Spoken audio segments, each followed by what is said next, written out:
मान्य सदस्यहरू, अब म सम्माननीय प्रधानमन्त्री श्री पुष्पकमल दाहाल प्रचण्डलाई प्रत्यक्ष प्रश्नोत्तर कार्यको लागि रोस्टममा आमन्त्रण गर्दछु।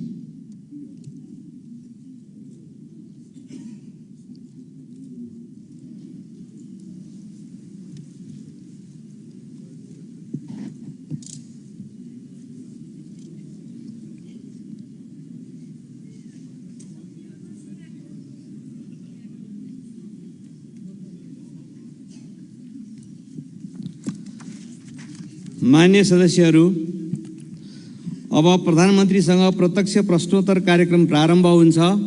सर्वप्रथम प्रश्नकर्ता मान्य श्री अच्युत प्रसाद मैनालीलाई सम्माननीय प्रधानमन्त्रीसँग प्रश्न सोध्न अनुमति दिन्छु।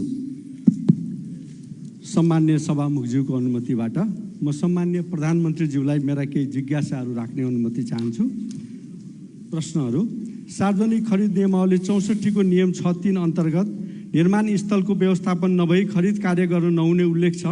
राष्ट्रिय गौरवका आयोजनाहरू बुढी गण्डकी, सुनकोशी मरिन, काठमाडौँ तराई द्रुत मार्ग, खोकना खण्ड, निजगढ अन्तर्राष्ट्रिय विमानस्थल, टाङ्गिया बस्ती, पूर्व पश्चिम रेलमार्गको जग्गा अधिग्रहण एवं घर टहरा हटाउने, क्षतिपूर्ति दिने साथै तामागढी सिमरौनगढ हुलाकी सडकको मुआब्जा जनताले 4 वर्षदेखि पाउन सकेका छैनन्।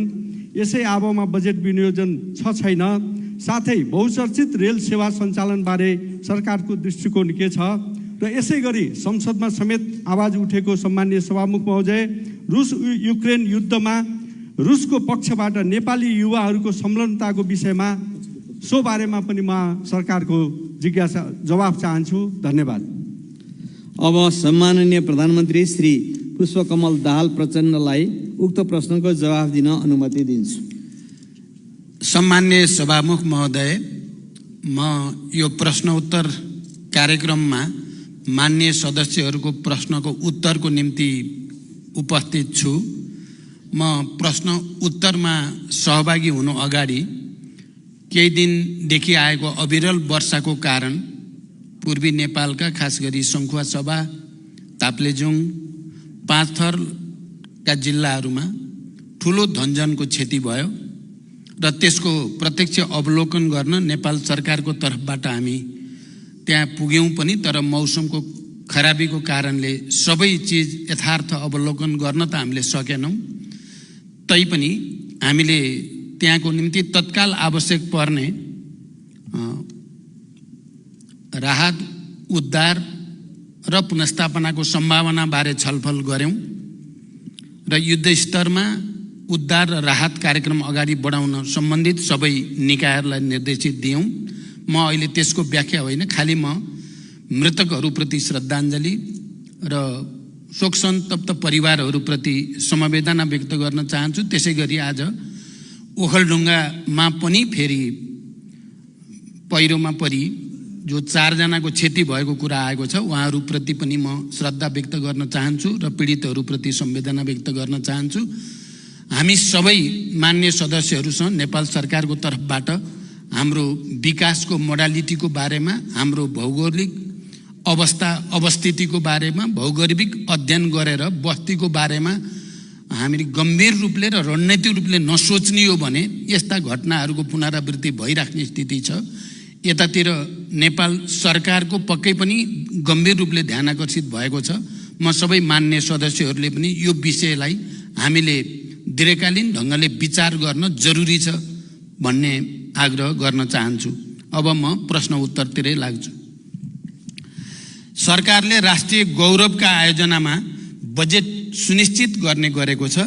राष्ट्रिय गौरवका आयोजनाहरूमा विनियोजित रकम कम हुने अवस्थामा पनि आवश्यकता अनुसार थप बजेटको व्यवस्था गर्ने गरिएको छ।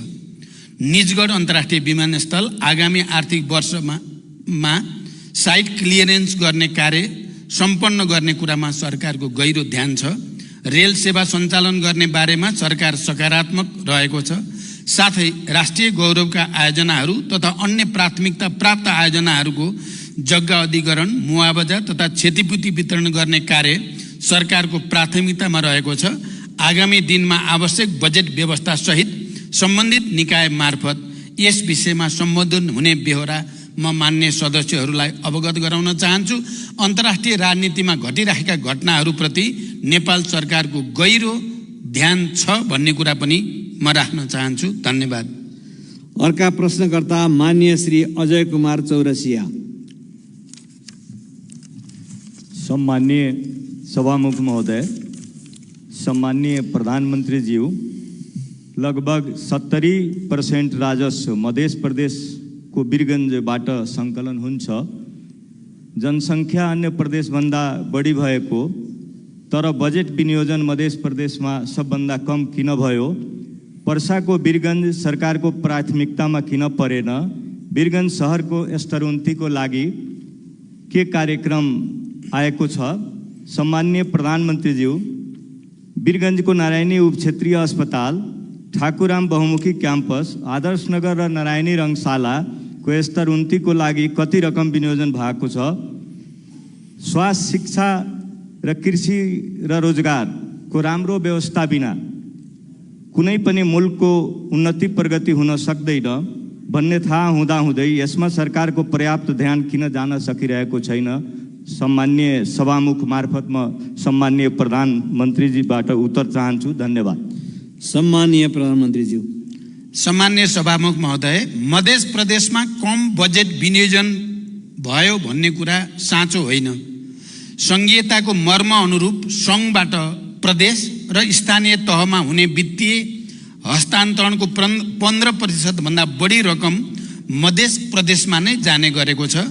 यसका अतिरिक्त सङ्घबाट सञ्चालन हुने पूर्व पश्चिम राजमार्ग, पथलैया वीरगञ्ज कोरिडोर, चन्द्रपुर गौर राजमार्ग, हुलाकी राजमार्ग, सुनकोशी मरिन डाइभर्सन, बागमती कमला चन्द्र नहर लगायतका सिँचाइ आयोजना, विभिन्न औद्योगिक पूर्वाधार तथा व्यापारिक पूर्वाधार आयोजनाहरू तराई मधेसलाई लक्षित गरी नै अगाडि बढेका छन्।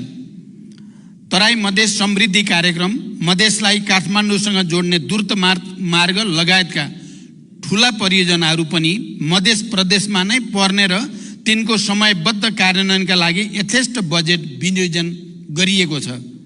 सञ्चालनमा रहेका आयोजनाहरूको कार्य प्रगति र आवश्यकताका आधारमा बजेट विनियोजन हुने भएकोले बजेटको अङ्कसँगै त्यसले पार्ने बृहत्तर प्रभावलाई समेत सकारात्मक रूपमा लिइदिन हुन म मान्य सदस्यहरूलाई विशेष आग्रह गर्न चाहन्छु।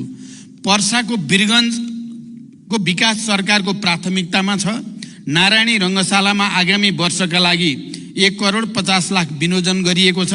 नारायणी अस्पतालको लागि रु 41,30,00,000 विनियोजन गरिएको छ। ठाकुरराम बहुमुखी क्याम्पसका लागि विश्वविद्यालय अनुदान आयोग मार्फत अनुदान जाने व्यवस्था मिलाइएको छ। सरकारले मानव जीवनसँग सम्बन्धित अत्यावश्यक विषयहरू स्वास्थ्य, शिक्षा, कृषि र रोजगारीलाई उच्च प्राथमिकतामा राखेको छ। सरकारले स्वास्थ्य पूर्वाधार निर्माण, मेसिन उपकरण खरिद र जनशक्तिका लागि आवश्यक पर्ने रकम विनियोजन गरेको छ।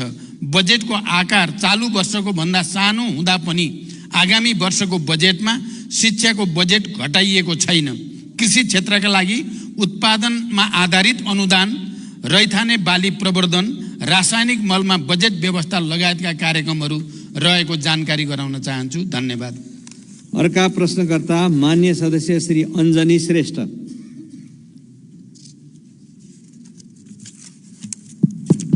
सम्माननीय सभामुख महोदय, सम्माननीय सभामुख महोदय, सम्माननीय सभामुख मार्फत प्रधानमन्त्रीसँग प्रश्न राख्न चाहन्छु। यस गरिमामय सदनमा शून्य समय, विशेष समय र आकस्मिक समयमा उठाएका जनतासँग सरोकार भएका प्रश्नहरूको उत्तर कहिले आउँदैन, किन? यो सदनमा प्रस्तुत बजेटमा 77 जिल्लालाई सम्बोधन गर्दा जनतालाई सरकार छ कि छैन महसुस भएन। अबका दिनमा सरकार जनतासँगै रहेको महसुस कसरी दिलाउन सकिन्छ भन्ने जिज्ञासा राख्न चाहन्छु। धन्यवाद। सम्मानीय प्रधानमन्त्री। अहिले भर्खरै बोल्ने मान्य सदस्यको मैले नाम थाहा पाउनु पर्ने भयो। अञ्जनी श्रेष्ठ।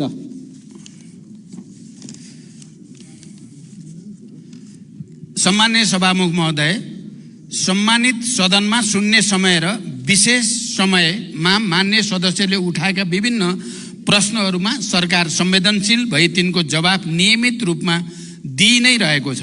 सदनमा उठाइएका प्रश्न र जिज्ञासाहरूको जवाफ दिने जिम्मेवारी र उत्तरदायित्वबाट सरकार कहिल्यै पछि हटेको छैन र कहिल्यै पछि हट्ने पनि छैन।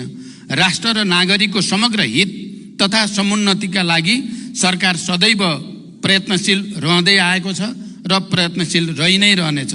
जनसरकारका विविध विषयलाई उचित सम्बोधन गर्दै तथा विकास निर्माण कार्यलाई गति दिँदै सरकार र नागरिक बीचको सम्बन्धलाई सुदृढ बनाउन सरकार दृढ सङ्कल्पित रहेको जानकारी गराउँछु। धन्यवाद। अर्का प्रश्नकर्ता मान्य श्री अनिता देवी। मान्य श्री अनिता देवी।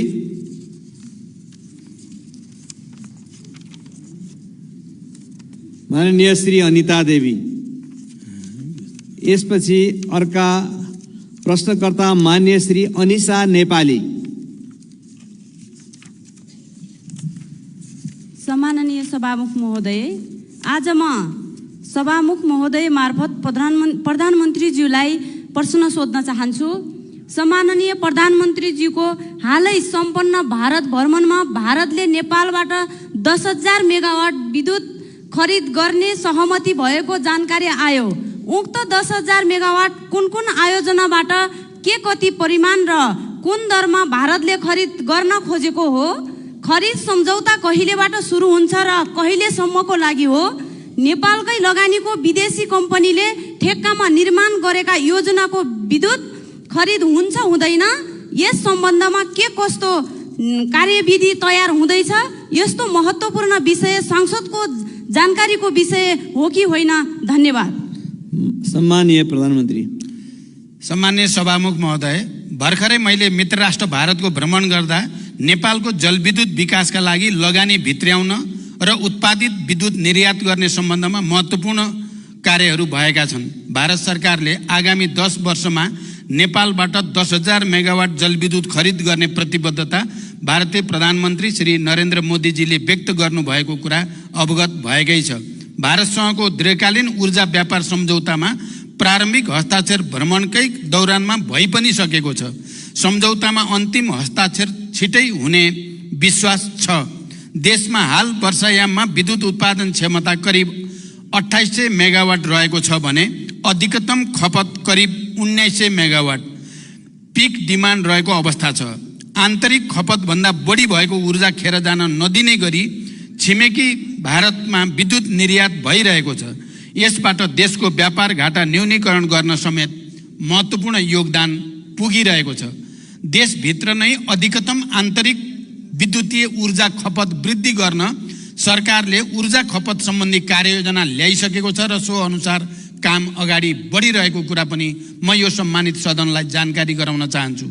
हाम्रो देशमा जलविद्युत उत्पादनको अत्यधिक सम्भावना रहेको र देशको समृद्धि हासिल गर्नका लागि एउटा महत्त्वपूर्ण स्रोतको रूपमा ऊर्जा व्यापार हुन सक्ने तथ्य निर्विवाद रूपमा रहेको छ।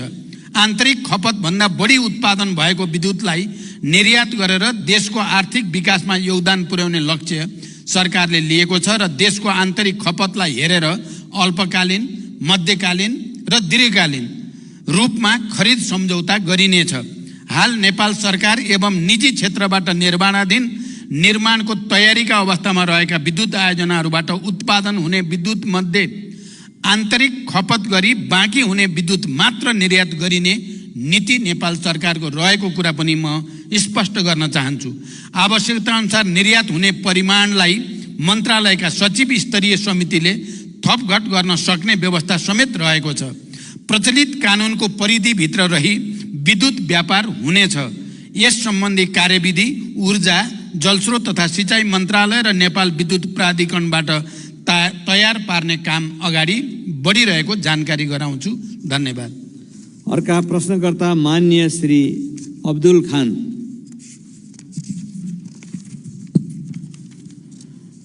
सम्माननीय सभामुख महोदय मार्फत सम्माननीय प्रधानमन्त्रीज्यूलाई प्रश्न सोध्न चाहन्छु। तराई मधेसतिर किसानहरू लगभग धानको बिउ राखिसकेका छन्। अब किसानहरूको सोच मल र सिँचाइको व्यवस्थापनमा छ। मलको हाहाकार छ, बिजुली कटौती अत्यधिक छ। सीमा नाकामा जनताले दिनहुँ गाली पिटाई खाइरहेछन्। 1 बिघा अर्थात् 20 कट्ठाको खेती गर्ने किसानलाई 2 बोरा युरिया 1 बोरा DAP चाहिन्छ। भारतबाट ल्याउँदा नेपाल प्रहरीले जफत गर्छ।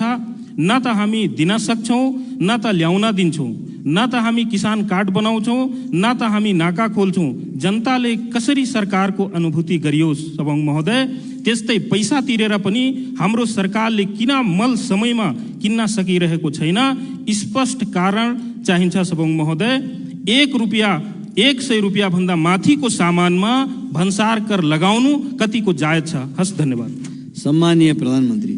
सम्मान्य सभामुख महोदय, रासायनिक मलको आपूर्ति व्यवस्था विगतका वर्षहरूमा भन्दा सुदृढ भएको जानकारी गराउन चाहन्छु। 2079 श्रावण महिनादेखि हालसम्म 3,51,000 मेट्रिक टन रासायनिक मल आयात भएको छ। त्यो मध्ये 71,000 मेट्रिक टन विभिन्न बिक्री डिपोहरूमा मौजदात रहेको छ। भारतको कलकत्ताबाट 45,000 मेट्रिक टन DAP यो महिनाभित्र नेपाल भित्रिने व्यवस्था गरिएको छ। धान रोप्ने सिजनमा विगतको जस्तो मल अभाव हुने अवस्था यसपटक रहेको छैन। सुरुमा रासायनिक मलको लागि रु 15 अरब विनियोजन भए पनि थप रु 23 अरबको स्रोत सुनिश्चित गरी मल आपूर्ति व्यवस्थालाई सुदृढ गरिएको छ। यसबाट सरकार किसानहरूको लागि रासायनिक मल उपलब्ध गराउन जिम्मेवार रहेको तथ्य प्रमाणित हुन्छ। मलको आयातमा सङ्घीय मन्त्रालयलाई जिम्मेवार बनाइएको छ भने वितरण कार्यमा प्रदेश र स्थानीय तहहरूलाई परिचालन गरिएको छ। मल वितरण प्रणालीलाई पारदर्शी बनाउन मल आपूर्ति र वितरणमा डिजिटल प्रणाली प्रयोगमा ल्याइएको कुरा पनि म मान्य सदस्यहरूलाई जानकारी गराउन चाहन्छु। धन्यवाद। अर्का प्रश्नकर्ता मान्य सदस्य श्री अम्बिका बस्नेत।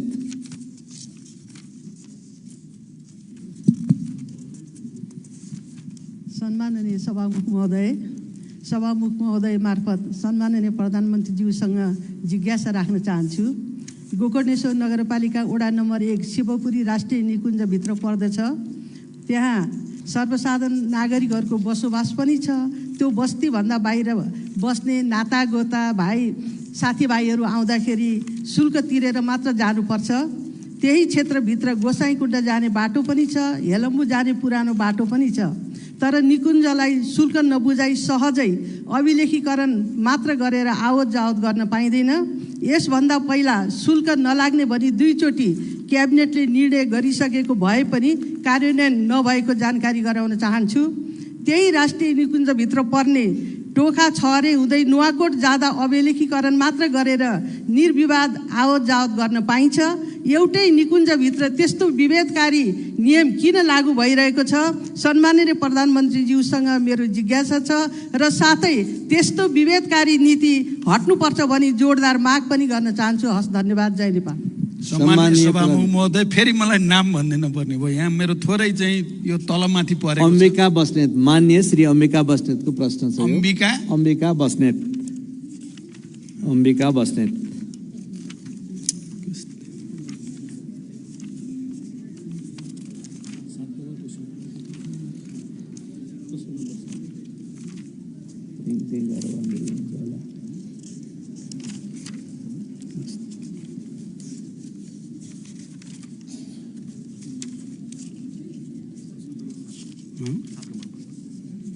नम्बरै छैन कस्तरी गडबड खाए छैन। कसरी गडबड खायो? प्रश्न साथै छैन। मान्य सदस्य, एकचोटि फेरि प्रश्न भनिदिन म अनुरोध गर्दछु। मेरो तयारीमा केही कमजोरी रहेको देखियो। सम्माननीय सभामुख महोदय मार्फत सम्माननीय प्रधानमन्त्रीज्यूसँग जिज्ञासा राख्न चाहन्छु।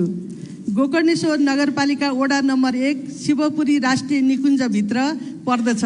त्यहाँ सर्वसाधारण नागरिकहरूको बसोबास पनि छ।